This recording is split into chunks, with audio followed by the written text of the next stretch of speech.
Construction work on the Newry to Dundalk bypass went through areas of major historical interest. As with so many projects of this kind, archaeologists got a unique opportunity to study the past on a huge scale, one step ahead of the bulldozers. I joined the team at a site they discovered near Fockert, which at first they thought was a fairly simple structure and a familiar one. We originally found the site on the top of the hill where there were human burials were found, and we cleared back an area and we found a large enclosing ditch. We thought, right, we know what the site is. It's a large ring fort with burials inside. But in fact, it turned out to be much more complex than that, and it soon became clear that the original ring fort had been rethought, redesigned and extended at least 3 times. Well, the first phase of the site appears to be this small teardrop-shaped enclosure. It's stone-lined apart around most of it, and we think some of the original burials probably went with this phase. After that, the site expanded into this blue enclosure ditch, which is 4 or 5 metres wide. It would have had a bank 4 or 5 metres wide as well. And what happens is the burials expand up to the bank. So we have the feet of a lot of burials respecting the curve of the bank. There's also a little trackway here. A complex community had lived and died here. One of the most exciting moments was the discovery of this impressive wall, which only goes partway around the site. Well, the wall only extends around what is the western side of the site. It looks to have held partly is defensive, but partly is for show. You would have had, there's an ancient routeway, comes from the old fort at Dundalgan, that would pass near this site, and anyone coming along that routeway, this is the first side of the site they would have seen. This would have been much taller, they would have seen this, it would have been much more impressive. And then there's the souterrain, a deep winding tunnel running from the centre of the site to the outer rampart. In peacetime it may have been a cool place to store food, but in an attack it was designed to be a lifesaver. No one's totally sure, but this one would have originally been covered with capstones. It would have been hidden. You would have been able to enter it just within the rath, within the site itself, and actually hide in underground in there. No one would have known it was there unless they found the entrance. They would have had to crawl in along the ground to get into people, to actually attack anyone there. And then, if need be, it actually ends just here within this bank. And you would have actually been able to come up through the bank and exit if you had to. The part of this site which will stay longest in my memory is here, the burial ground.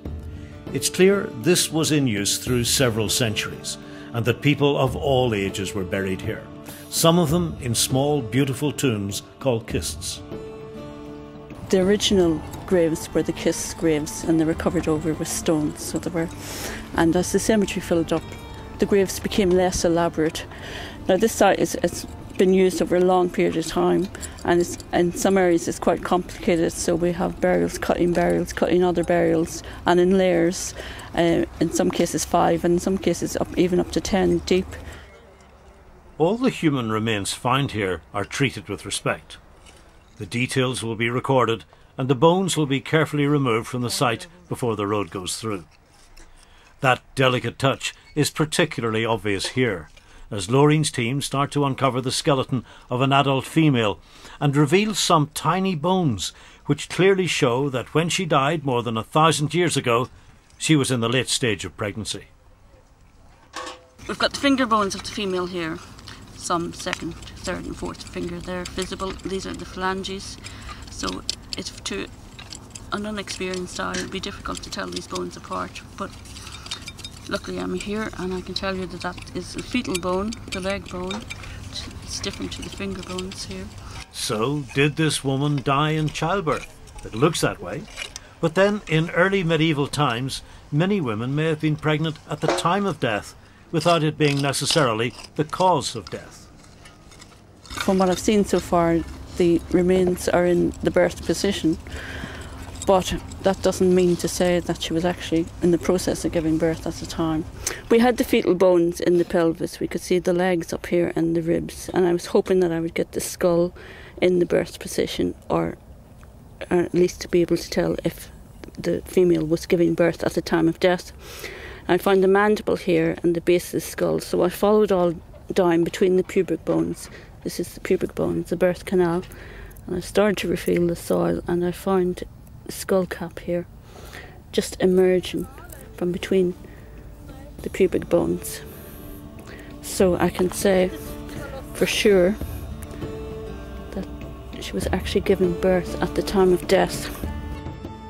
First, Loreen lays out all the bones she was able to recover for both the mother and child. This is a skeleton of a female in her mid-20s. Just initial examination of the bone shows no sign of injuries that occurred when she was younger, no chronic illnesses, nothing to indicate how she might have died, except, of course, that we found during field work, during the excavation, that she was having a child, and we presume she died in childbirth. The head was actually slightly out of the birth canal, so she was actually in the process of giving birth when she died. I'm sure every woman knows the pain and agony of childbirth, and if it goes on too long and there's an underlying, perhaps a heart condition or something, some women just aren't able to withstand it, especially when there is no medical intervention, nothing to help or nothing to say that things were going badly wrong.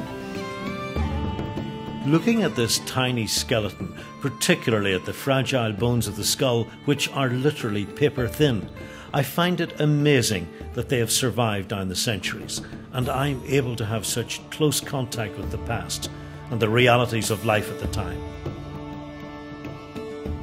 As a parent myself, it's very moving too. A moment of human loss and grief, frozen in time for more than 1,000 years.